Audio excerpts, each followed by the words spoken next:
Hey guys, it's Jane. Welcome back to the Bookworms Buddy. Today is my May wrap-up. I will also be doing my June TBR in the next video.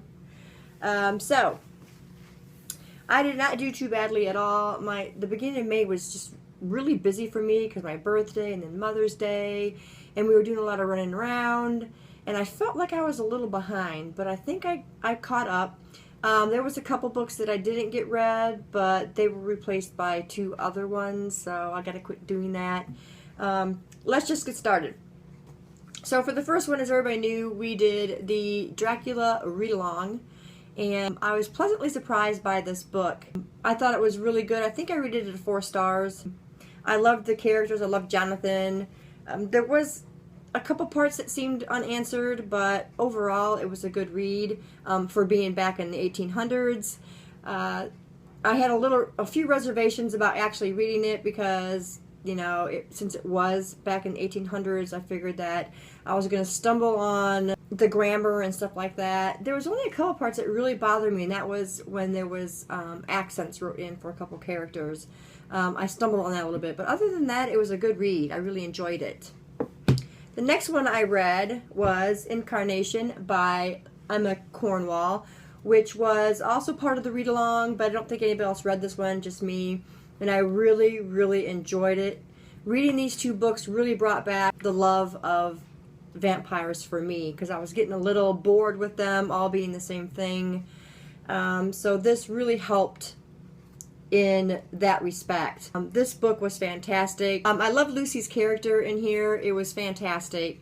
I expected a little bit more out of this one about Lucy, but there really wasn't a whole lot covering Lucy's vampire existence. But this one made up for that. It was fantastic. I absolutely loved this. So if you get a chance to read Incarnation, you really should pick it up. And there would be no need to read this one. I just figured this would give me more insight, but it really didn't. So, yeah, it's perfectly fine just to read by itself. The next one I read was Siren by Angie Sage. This is book number 5 in the Septimus Heap series, and I loved this one. This is probably my favorite so far out of the 5 that I've read. You start to see the characters develop a little bit more. Their growth is awesome. The imagery is awesome, and I'm just really enjoying this series. For being a middle grade series, I think it's been fantastic. This was not a reread for me. The first 4 were all rereads, but this one was not, so that was refreshing. And I really absolutely loved this one the best so far. I've got 2 more to read, which is Dark and Fire. But yeah, this one, I'm not going to give details and stuff considering it is a part of a series. But I love the character's growth, I'll just say that, and I think it was fantastic where Angie Sage is taking this series. So if you ever get a chance to read Septimus Heap series, even though it's a middle grade, it's still entertaining, and like I've said before, it's like a downgraded of Harry Potter a little bit. It's not as intense as Harry Potter, but yeah, I'm totally enjoying it.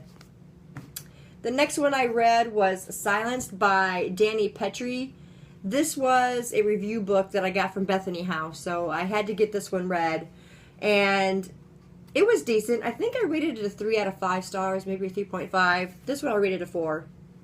And the same with Incarnation. Sorry guys, I keep forgetting to give the ratings. But yeah, I think I rated this a 3 star or a 3.5 star. It was pretty good. It started off a little slow, but overall I enjoyed the story.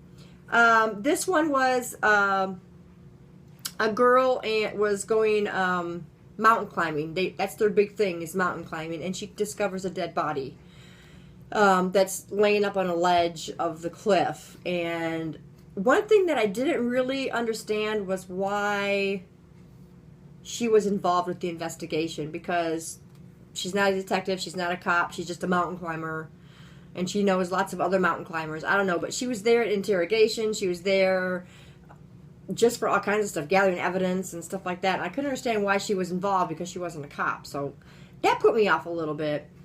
But other than that, it was a pretty decent story. The characters were okay. The imagery was pretty good. I definitely think it was more plot driven than it was character driven.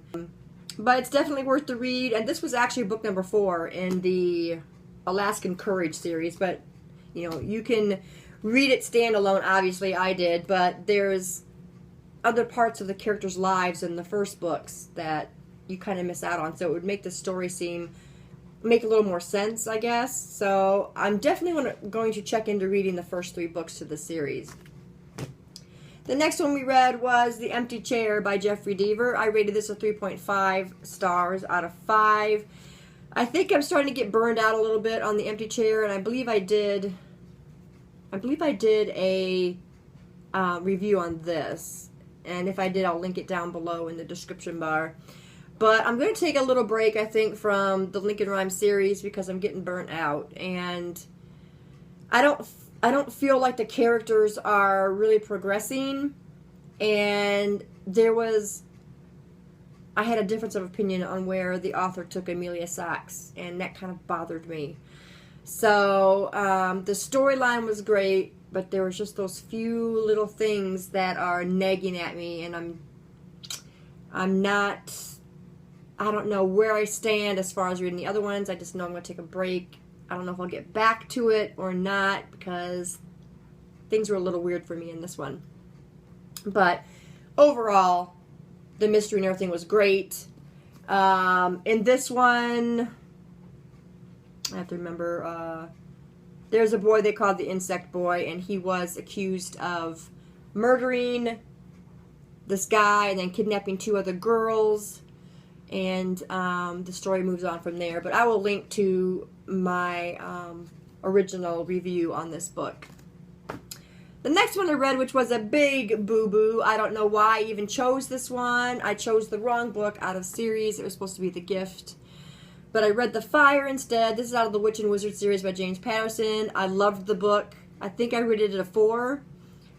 It was really, really good. So much better than the first one. But now I'm I don't know where I'm going to go.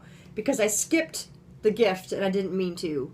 So I'm thinking I might just read The Kiss and then go back and read The Gift as like a prequel. I don't know. I think that's the direction I'm going to take, though. I don't think going back right now would be good for me. And I even had The Gift wrote down on my TBR list, and I picked up Fire instead. And I don't know why I did that. So I think I'm going to go ahead and read The Kiss next, and then go back and read The Gift. And then it'll be kind of like a prequel thing, and I'll be finished with the series. But this was really, really good. They are learning to control their abilities a little bit better in this one. I'm not going to say a whole lot considering it is the 3rd in the series, and I don't want to give stuff away. So it was really definitely worth the read. I really enjoyed it. So I'm really looking forward to The Kiss. So yeah. The next one I read, somewhere in there, was Flesh Worn Stone by John A. Burks, and I have a review for this as well that I will link to in the description below. This book was really, really good, but really, really over the top on gruesome scenes. I am not one to read stuff like that, and it was really, really grotesque. The storyline was fantastic, definitely plot-driven rather than character-driven, because I feel like I didn't really know the characters that well. But I think I mentioned it before. It was like the Hunger Games on triple steroids. That was this book. It's definitely worth the read if you can handle the gruesome parts. If you can't handle the gruesome parts, then you don't even bother picking the book up. I did not know it was going to be like that. But there was enough in the story for me to keep reading.